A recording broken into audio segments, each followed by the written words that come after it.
ফাটুয়ারটেক থেকে সবাইকে স্বাগতম। আসলে আজকে কক্সবাজারের আমার লাস্ট দিন, কিন্তু এই কক্সবাজার ছেড়ে যতবারই যাই ততবারই এই কক্সবাজারে আবার কবে আসবো একটা প্ল্যান করি। এই জন্য একটা মায়ার বাঁধনে আবদ্ধ। যতবারই আসি কিন্তু আসলে এই কক্সবাজারের এই মায়া আসলে আমি বলতে পারি না। বিশেষ করে ইনানি, পালংকির আশেপাশটা, ফাটুয়ারটেক এই সমস্ত জায়গাতে না আসলে আসলে কক্সবাজারের মজাটাই বোঝা যায় না। সবাই আসবেন, দেখবেন আমাদের এই রূপসী বাংলাদেশ।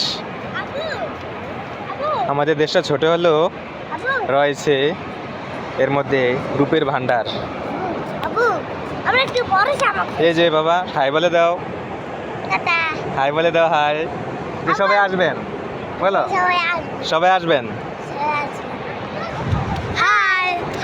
সবাই আসবেন।